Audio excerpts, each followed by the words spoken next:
بعد از اینکه خاموت‌ها آماده شد، طبق همون نقشه شما باید ابعاد و تعداد رو نگاه کنید و مطابق اون ابعاد و تعداد مورد نیاز هر تیر خاموت‌ها رو بیارید وارد تیرها کنید.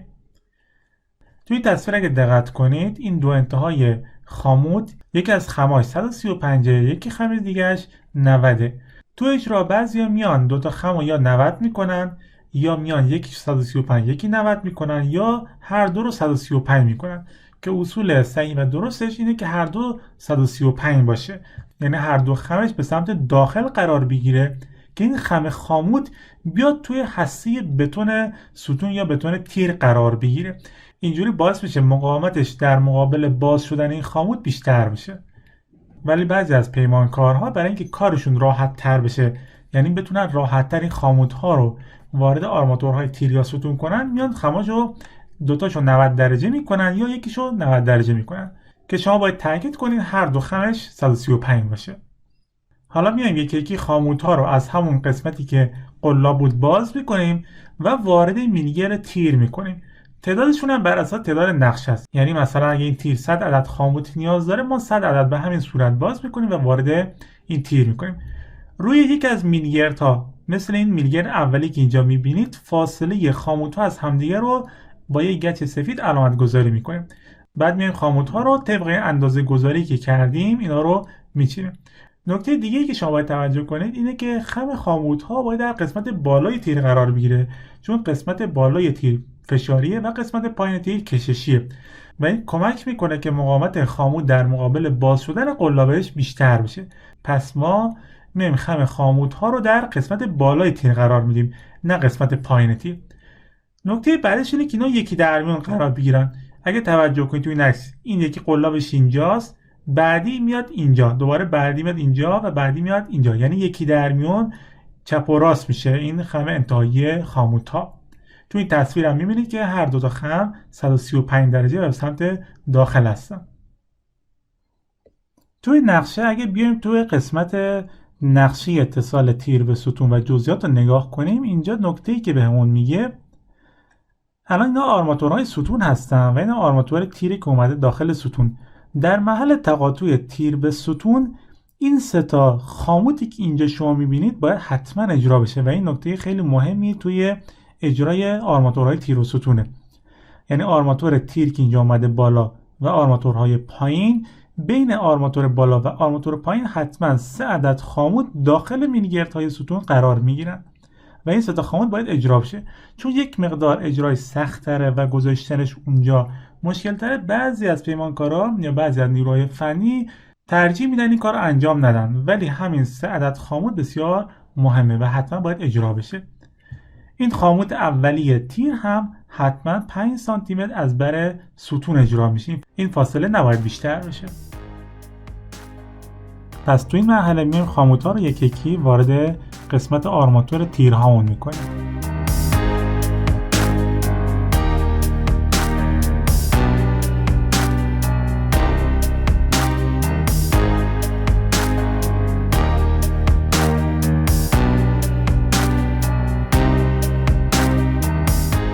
همونطوری که اینجا میبینید آرماتور تیرها آماده است و توی این مرحله میایم خاموت ها رو یکی یکی با توجه به نقشه یعنی ابعاد و تعداد وارد آرماتور تیرها میکنیم.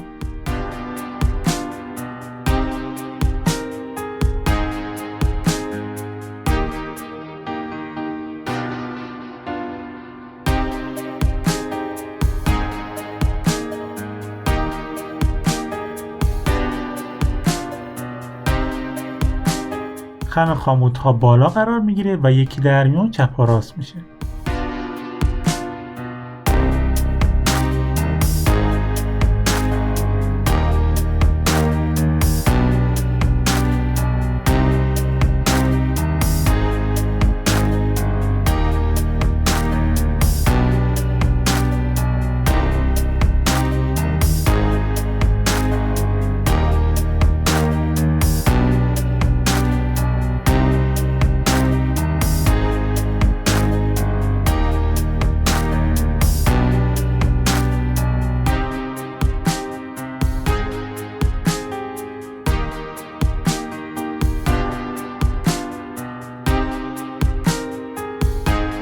بعد از اون با توجه به اون فاصله خاموت‌هایی که علامت گذاری کرده بودیم تمام خاموت‌ها رو ابتدا قسمت بالاشون با آرماتورهای بالایی با سیم می‌بندیم.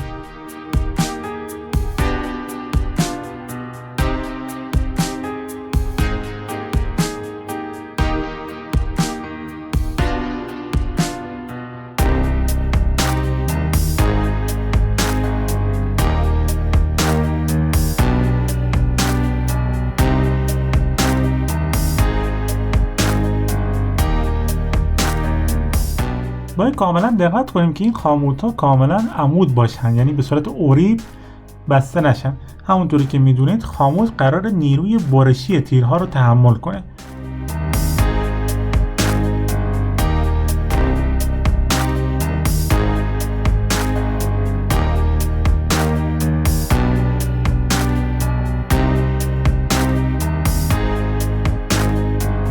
اولین خاموت از بر ستون باید 5 سانتی متر فاصله داشته باشه و این سه تا خاموت هم که اینجا میبینید حتما باید داخل ستون بین آرماتورهای بالا پایین قرار بگیرن. این آرماتوری که اینجا میبینید آرماتورهای تقویتی هستن که بعداً میان کاملا سر جاشون فیکس میشن.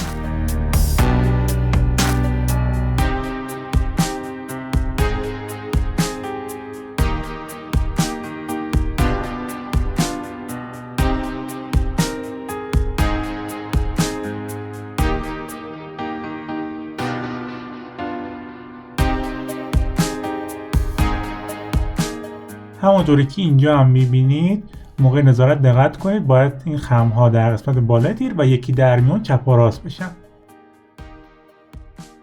ابتدا اول و انتهای خاموت ها رو میبندیم و بعد میایم آرماتورهای وسطی تیر رو با فاصله معین به خاموت ها میبندیم. همونجور هم که میبینید تمام خمهای خاموت در قسمت بالای تیر قرار میگیرن.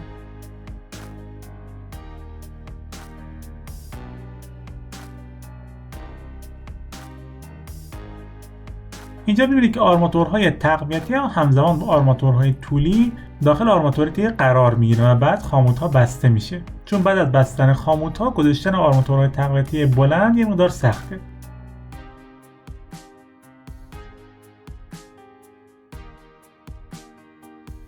یه نکته‌ای که تو این پروژه اگه دقت کنید بهش اینه که برای قالب زیر تیرها از چوب‌های پلی‌وود استفاده شده. چوب‌های پلی‌وود چوب‌های چند لایه هستن. از ورق‌های چوبیه که توی کارخونه با چسب با به هم دیگه پرس و متصل میشن. چوب‌های پلی‌وود سطح نهایی کار شما رو صاف‌تر میکنه، منتها قیمتشون گرونتره و به خاطر ابعاد 1 و 20 در 2.40 شون شما باید بارش‌های زیادتر بزنید و چوب‌های بیشتری رو پرت کنید.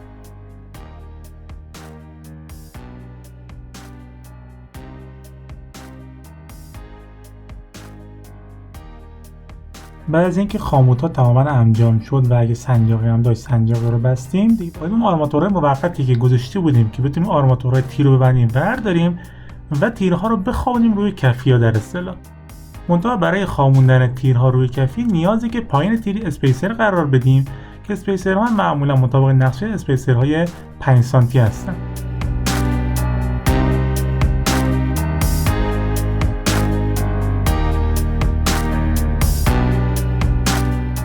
همونطوری که توی این پروژه می‌بینید تمام تیرها در حال خوابوندن روی کف هستن.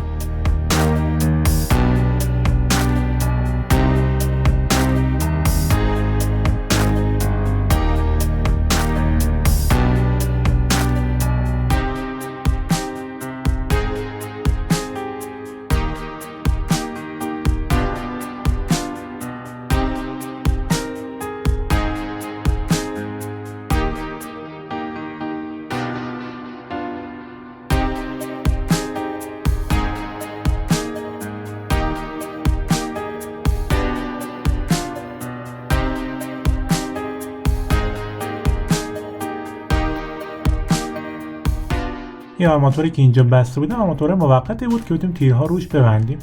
اگه دقت کنید اینجا آرماتورها تقریبا انگار کوتاه هستن، ولی به خاطر اینکه اینجا طبقه صف آخره و مابقی آرماتوره خم میشه فقط روی تیر و طبقه دیگه ای نداریم که آرماتورها بخواد اوورلپ بشه.